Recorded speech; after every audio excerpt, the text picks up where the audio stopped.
Have you ever wondered why it's so easy to sign up for an online subscription service, but when you want to cancel, it seems nearly impossible? Or why certain buttons on a website seem designed to trick you into clicking them? Well, these aren't just accidents of bad design. They're deliberate strategies that are known as dark patterns. So a dark pattern is basically when an interface is designed in such a way that it kind of either coerces, steers, or deceives you into making a choice that maybe you wouldn't have made otherwise. And it's usually designed in that way to benefit the service provider. That's Marshini Chetty, professor of computer science at the University of Chicago, where she also directs the Amioli Internet Research Lab. It's kind of hidden influence. The whole idea is you're not consciously aware of it, and you can't easily become consciously aware of it, right? And some researchers in the field have tried to unpack this and say that when you're trying to persuade someone, they're more consciously aware of what you're trying to do, right? But with manipulation and with something like a dark pattern, you don't even know that you're being steered in a certain way. And even the most cautious people can be tricked into adding something into their cart or being told to click yes on a notification. I think in many cases, our research and other research has shown that companies are crossing that line. There's outright deception or there's manipulation that is harmful to consumers. But it's not just dark patterns that we find ourselves up against. There's also the question of how much of our data is being collected online. There's something called the privacy paradox, which is, although a lot of people, myself included, really want privacy, we sometimes act in a way our behaviors don't necessarily reflect that, right? I'll admit, like many of the listeners here, that sometimes when I see a consent notification, I just clicked accept because I want to get on with my business. Is that the right thing to do? Not necessarily. Some people are much more discerning and do not want their data collected about them. From the University of Chicago Podcast Network, welcome to Big Brains, the show where we explore the groundbreaking research and discoveries that are transforming our world.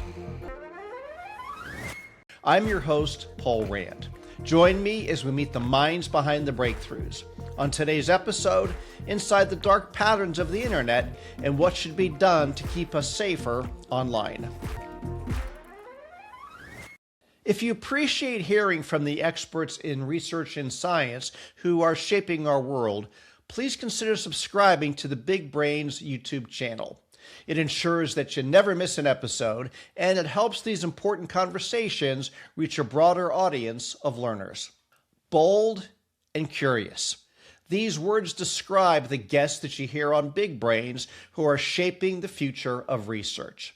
The University of Chicago is launching a new campaign called Chicago Minds to further advance this kind of groundbreaking work and expand the university's global impact. Learn more at chicagominds.uchicago.edu.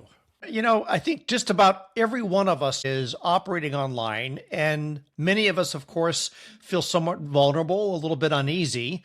And you say that there's a gut feeling for this, and you call it a dark pattern. So a dark pattern is basically when an interface is designed in such a way that it kind of either coerces, steers, or deceives you into making a choice that maybe you wouldn't have made otherwise. Okay. If you had been kind of capable of selecting other choices, or if you had all the information in front of you. And it's usually designed in that way to benefit the service provider. If you could give us a bit of like a classic example that most people would recognize that they have fallen for.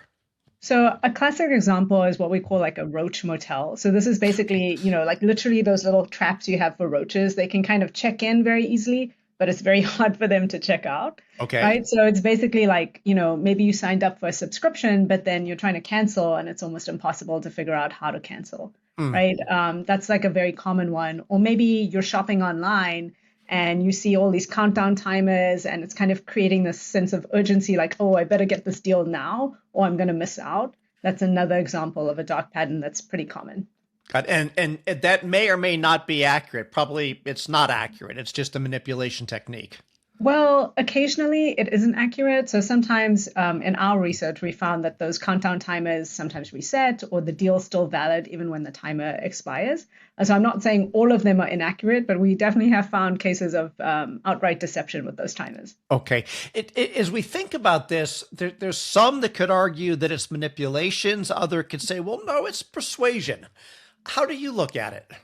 Well, so actually, the reason why it's manipulation as opposed to persuasion is because it's kind of hidden influence. The whole idea is you're not consciously aware of it, and you can't easily become consciously aware of it, right? And some researchers in the field have tried to unpack this and say that when you're trying to persuade someone, they're more consciously aware of what you're trying to do, right? But with manipulation and with something like a dark pattern, you don't even know that you're being steered in a certain way, right? And so that's why I would argue that it's not the same as persuasion. It's something different. One of the tactics that you talk about is visual interference. Help me understand what that is. Basically, it's talking about how the design on the screen actually looks. Like, what are the visuals? What does the font look like? What does the color look like? What are the size of the buttons and so on? So one example might be maybe you go and see there's a consent notification and you have to accept or decline something, right? Except maybe the accept button is like really big, really like colorful, like maybe it's a bright red. And Right. maybe the decline button is like a small link that says like no thanks, right? And so that's kind of visually interfering with the information and how it's presented to you. And from what we know in human computer interaction, that's my field, it's much easier to click on that accept button than to find that sort of link that says no thanks. And that's an example of visual interference. I got it. Totally. Well, another one that folks probably are aware of is multi-step hurdles. Tell me about those. So actually, there is a name for it in our community. It's called obstruction. Okay. And this is basically when people are adding extra steps to things. So think of it as, imagine if you and I were running a race, like a 100-meter sprint, and my lane was like all clear. But in your lane, there's like a pit of snakes you have to go through. There's a tall ladder. There's a whole 50-meter detour before you get to the end, right? Who's going to win? Who's going to beat Usain Bolt, right? Right. It's probably going to be me. And it's the same online. Like sometimes service providers are adding extra steps and making something like unsubscribing or canceling a subscription much harder by putting in a lot of barriers or hurdles so that you can't quite easily make it to the finish line. Okay. And I'm assuming the expectation, or the hope anyway, is that you get frustrated and give up. That is the hope. The hope is that it'll kind of wear you down and you might just abandon and decide, hey, Marshini can win this race. I don't think I'm going to make it to the end. Okay. And imagine as we get into the world of AI, that's evolving and changing your field and probably keeping it very interesting. Definitely. I mean, with AI right now, there are a lot more different kinds of manipulations that can occur.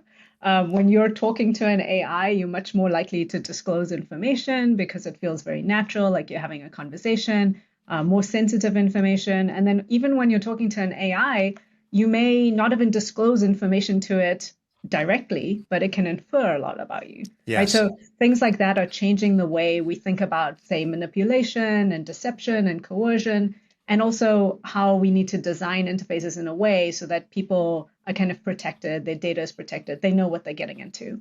Okay. A while ago, you committed or created an automated tool, and it crawls, 11,000 different shopping sites. And you learned a lot from going through this exercise. Can you start us down that path? So we set out to see, can we actually get some evidence that these patterns and these designs are being used? And we wanted to look at shopping because there's a consequence. Like you're buying something, you could lose money if you buy something you didn't mean to, for example. And so we created what's called a web scraper, which visited 11,000 of the most popular websites at the time. And we collected like a subset of the different pages, as you're buying a product and checking out. And we tried to examine them to see if they had instances of these deceptive designs. And what we found at the time was that 11% of them had some instance or some sort of dark pattern. And that was, quite substantial because we hadn't crawled all of the sites. So the number in practice is probably a lot higher than that. And it suggested to us that there is evidence that, especially at the time and even now, that many, many service providers and companies are actually using these deceptive designs that manipulate people. Are there other tricks that you've seen, maybe sneaking items into a cart, for example, or some other types of things? Right. So sneaking items into a cart is another thing we found in that particular study where, say, you might be buying some flowers for someone on a florist website, and then, they sort of add in some greeting cards into your cart. So you didn't intend to put that in there. You may not even notice it's in your basket, and then you check out and you've bought something that you didn't mean to, right? So again, you're spending more than you intended. And so Right. that's kind of the sneaking idea of like trying to get it past you.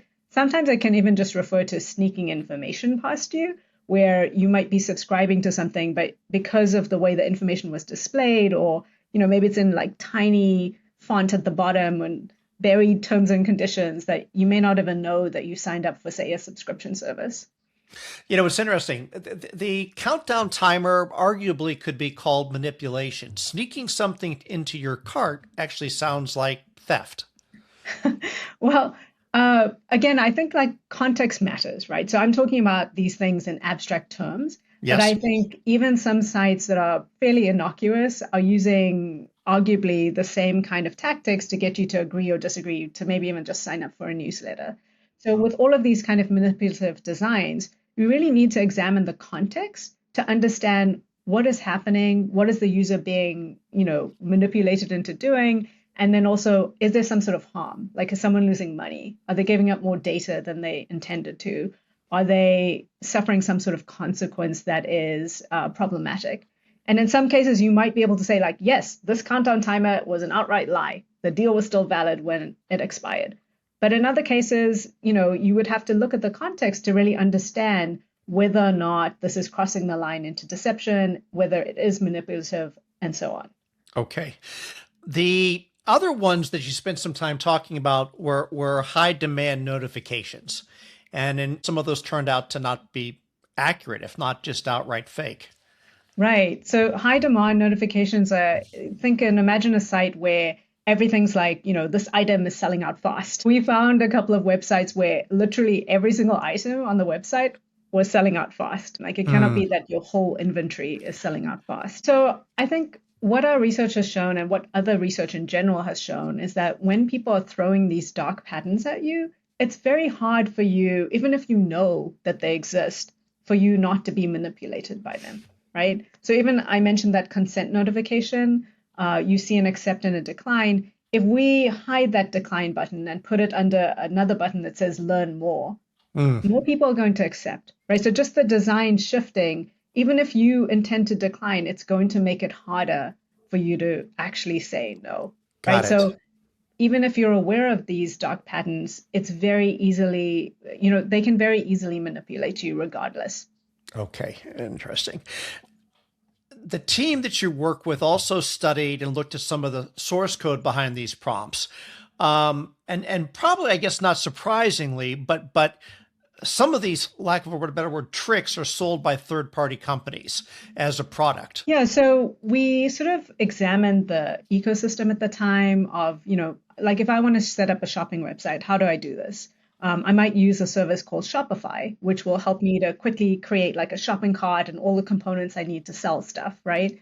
And we found that a lot of those third-party, services are actually making it easier for people to use dark patterns. So at the time, they would make it easier to have something like, creating a sense of scarcity or a sense of urgency. And even now, a lot of people are using AI to create websites, right? So they're Absolutely. doing what's called vibe coding AI, which is like instead of learning how to code, you kind of chat with the chatbot and you get it to create a website. And a lot of those actually contain dark patterns as well, right? And so basically, it means that it's very easy to perpetuate these kinds of manipulations because people are using services that create them or enable them. And that makes it harder to kind of keep to a design that is less problematic. Okay. One of the things that just about, again, most people are experiencing this idea that every time we open a new browser, there's a new cookie banner. Tell us what these cookie banners are. What are we actually being asked? And how should we think about those if we press OK or say limit these to, critical only? So basically, in the European Union, they decided that if a company is collecting data about you, they need to give you some notice and allow you to consent to that data collection, right? And so they created this legislation called the General Data Protection Regulation, or GDPR. And as a result of that, companies then had to start informing you if they were Okay. going to collect your data. And before you use the website, you actually have to sort of see or allow them to do that and consent to it, right? And so that's what the consent notification is saying. It's like, hey, you're using our site. Do you want us, do you allow us to consent to using your data? And if so, then you can continue using the website. The issue is that it's often hard for people to understand exactly what they're being asked, like you said. And then a lot of the companies and consent notifications, many researchers have shown that they use dark patterns. And so it makes it much harder for you to actually decline, right? I mentioned that you could have a consent notification that says accept, and then the decline is hidden Hmm. under learn more button. Or it might be that to decline everything, you have to opt out of a whole bunch of different Yes. things individually, right? And so that just makes it really hard for you to actually limit or kind of control what data is collected by about you. Okay.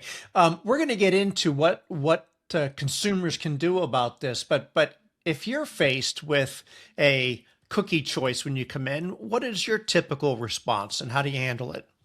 I mean, let me start by saying there's something called the privacy paradox, which is although a lot of people, myself included, really want privacy, we sometimes act in a way our behaviors don't necessarily reflect that, right?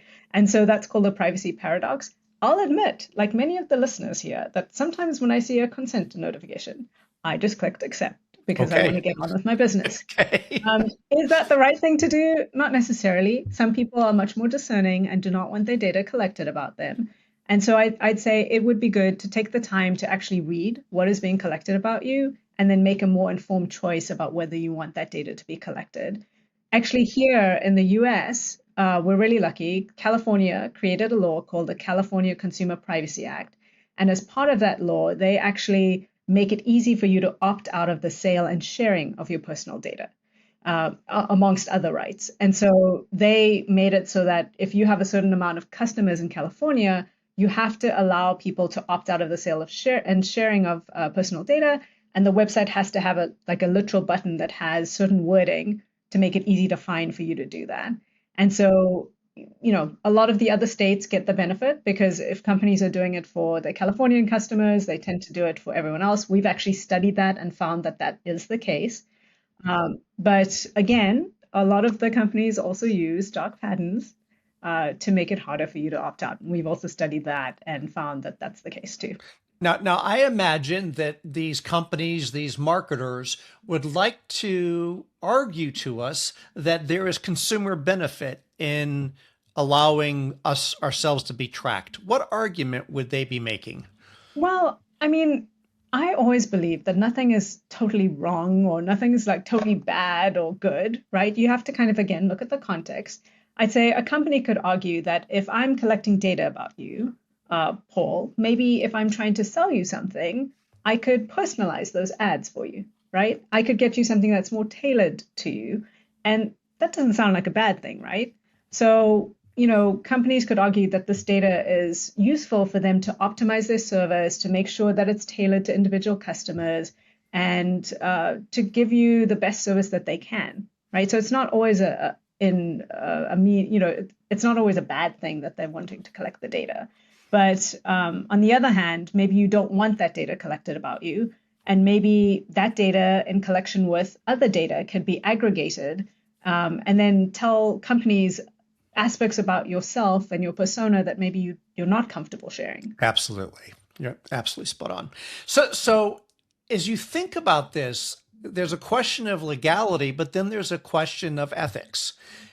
Is what they're doing ethical? Again, I would say it depends on the context, right? Okay. It depends on the context. It also depends on what kind of harm you're talking about, right? Is someone losing money? Did they give up more data than they intended to?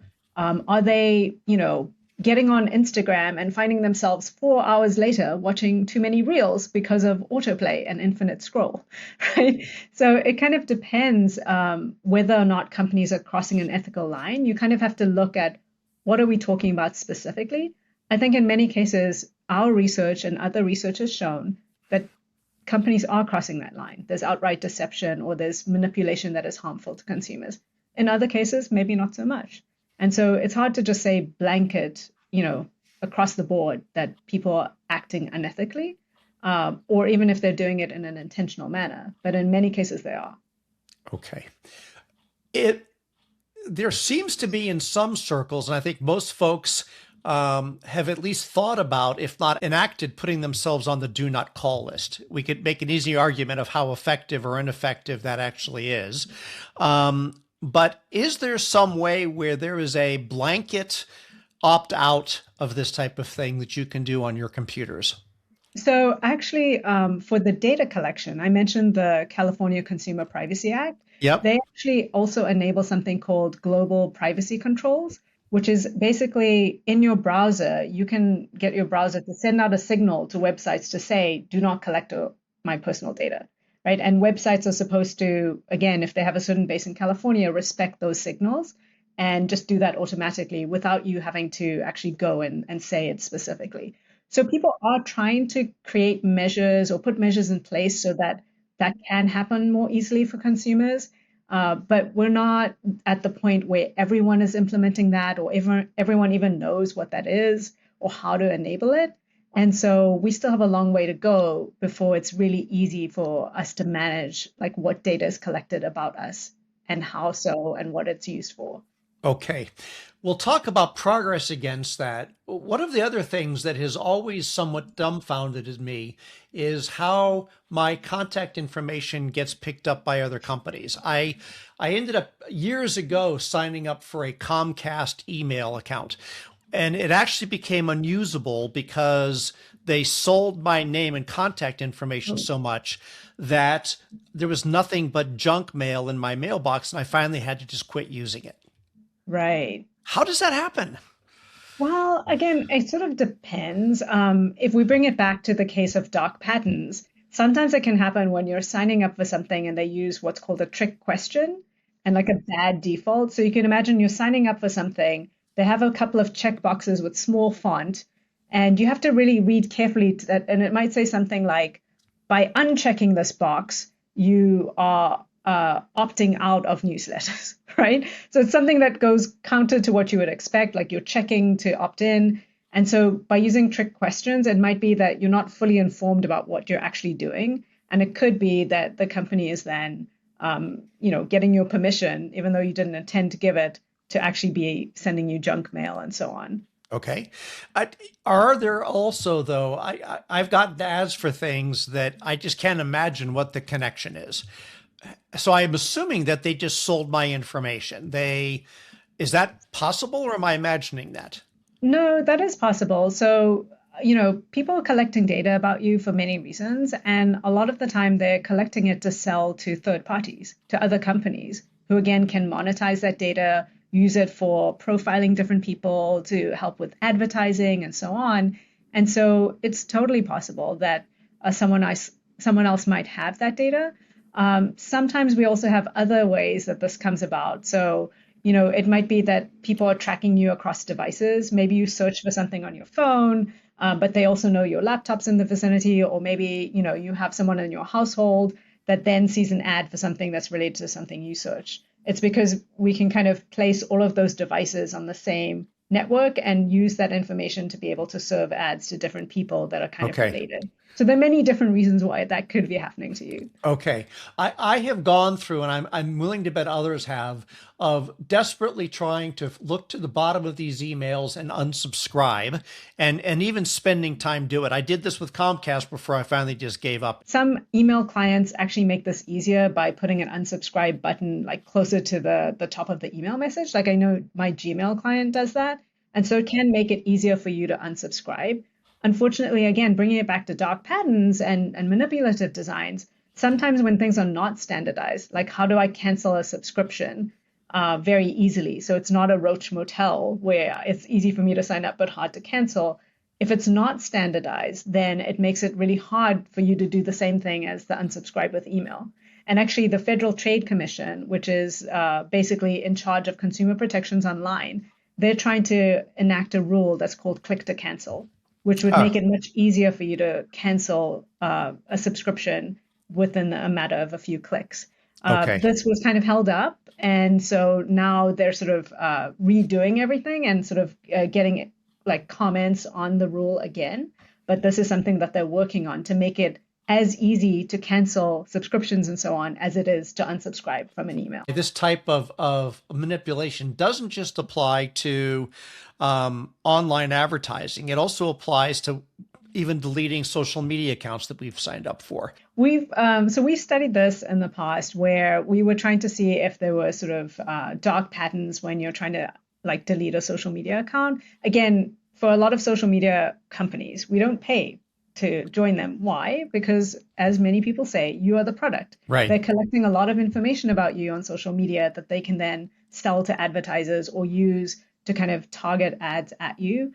And so we want to know, well, how easily do they let go of you as a customer, right? And we found that, yeah, there's a lot of cases where there are dark patterns that prevent you from easily deleting an account. They might be kind of like the scenario of us running the race with like a lot of hurdles.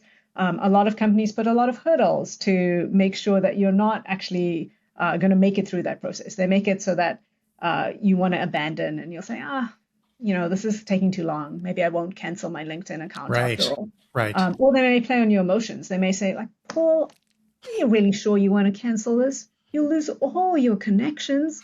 You'll lose all your benefits. And so again, they sort of play on your emotions so that you're like, again, people are very loss averse. Absolutely. This is a bias. And so you might think twice and say, well, no, actually, I don't want to lose anything. I think I'm sticking around. The other one that of course comes up is, well, why don't you pause it or take a break? So yeah, we've studied this and we found that kind of like I was saying with unsubscribe, it's standard. Everyone probably knows, like listeners know unsubscribe. We know what that means. We know where to look for it for email. When it comes to deleting an account, all the different companies that we studied, the social media companies, they use different words. So some people say you can pause or deactivate or delete immediately. And so because it's not standardized, there's no real conception of what it means. Like if I pause, does that mean you're going to stop collecting my data? Does that mean I'm just taking a break? If I deactivate, similarly, is that the same as deleting? On some sites it is, but because of the different terminology, it makes it really hard for you to know what is actually happening here. And as researchers, all we can see and all we can study is like what the companies are saying. It's much harder for us to know, even if you did delete your account, are they actually deleting your data on the back end? Are they doing what they say they're doing? If they're saying, Paul, we're going to delete your data within 30 days, as a researcher, unless I'm in that company, there's no way for me to audit whether they actually did do that, right? Absolutely. I imagine that there are lots of discussions around regulation and arguments against why it's needed. And I'm assuming one of the arguments goes along the lines of, well, if a consumer understands what these dark patterns are, they can just avoid it. But you've done research into if that's actually a reasonable option. What did you find? So I did some research with some really cool legal scholars at Northwestern and also at UChicago. And what we did is we created this streaming video site where we tried to get people to sign up. And we gave some of the people a goal of protecting their privacy and some just saying sign up as you usually would. And we threw a bunch of privacy related dark patterns. So dark patterns that, asked them to sign up for targeted advertising so we could personalize ads and so on. And then we kind of measured like, how do people respond in these different conditions? And even when people have the privacy goal of trying to protect their privacy and choosing privacy preserving options, when we threw dark patterns at them, it definitely made it much harder for them to actually end up with privacy preserving options. Okay. So kind of what it tells us is that even if you know, or even if you have the goal and intention of doing a certain thing, when these dark patterns or manipulations are put in front of you, that it is very likely that your behavior is going to get modified and it's very hard to defend against them. It may be not as bad as if they were, you know, you, like if there are no dark patterns and you didn't have that goal, obviously that's the best case. If there are dark patterns and you had that goal, maybe it's a little bit less, but it's still not as low as if you didn't have dark patterns at all. Okay. Right? But I guess if even the most privacy conscious users end up falling for these, does that awareness, it still holds up as a defense, I guess, right? Because So awareness is one thing, but like I said, it's kind of like running that race again, right? If we're running that race and you have all these obstacles in your way and I don't, it's very clear that, you know, what the outcome is going to be. And so awareness helps you, like, even though you know you have to go through that pit of snakes and climb the ladder and go on the detour, you still have to do all those things. And so it's still going to affect your time running the race, as opposed to my time. Right. okay. So the awareness is not enough. It might help you a little bit. Maybe you'll be a little bit faster because you figured out how to dodge snakes. But at the end of the day, it's not enough for you not to fall prey to them at all. And so what we would argue and what we did in that paper is to say that just saying that, you know, people will become aware of dark patterns, they can just avoid them. That's not really the case, right? A lot of these designs, people will still be taken in by them, even if they're aware of them. Okay. One of the things that, at least to me, always is quite wonderful to see is when research is done and it has a material impact on society, on policy, or others are finding this is not something that's being done in a academic circle and staying in a journal. It's having an impact in the world.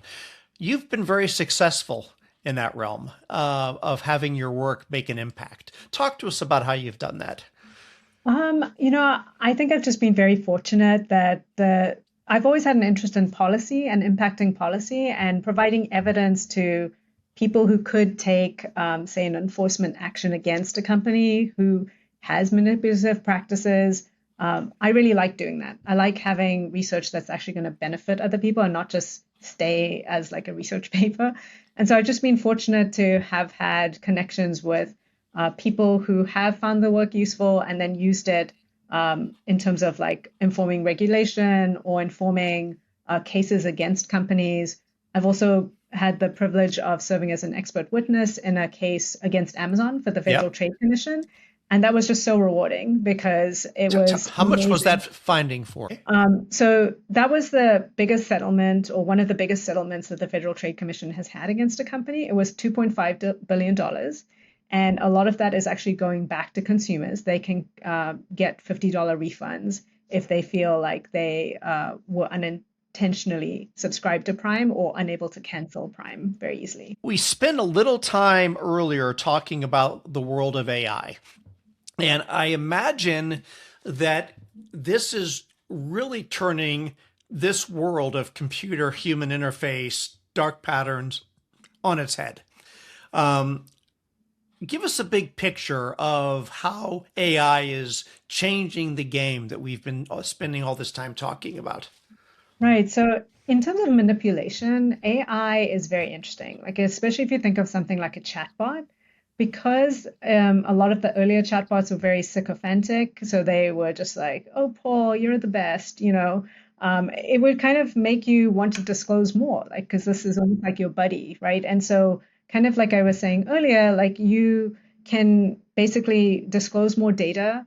AI can also make a lot of inferences about you, even if you haven't disclosed directly. And so there's a lot of ways that AI can learn a lot about you. Like if I showed you my Claude chats, you would know a lot more about me and how I think than if you saw that data of me navigating the web and sort of indirect clicks and kind of what I'm purchasing and so on, right? So it can build up a very detailed profile about you. And now if there's advertisements in AI and so on, that creates a lot of potential for things to go wrong. Absolutely. And for manipulation to occur.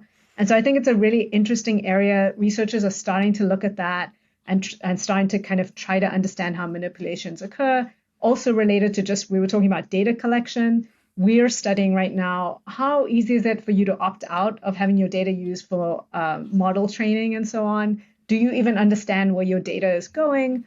For example, maybe you're using something like you're creating a PowerPoint and that's Microsoft's product, but then it has Copilot in there. Okay, maybe that's also Microsoft's. But what if there's a Claude plugin? Then where's your data going then? Is it going to Anthropic? It becomes very, very, very confusing. Like already we talked about how your data might be going to a site and then also to a third party. Now with AI, that ecosystem is even more confusing. And to try to unravel that for a consumer, or even to try to give them some sort of promise that if they are opting out of certain data collection, or if they've deleted a chat, that it's not going to be in the training data, that is also another area of research in computer science. Like, how do you help people unlearn training data? I'm kind of just excited about, I mentioned that like we're trying to figure out how to help people understand what using AI means for your data collection and how to make sure that you have that privacy that we spoke about.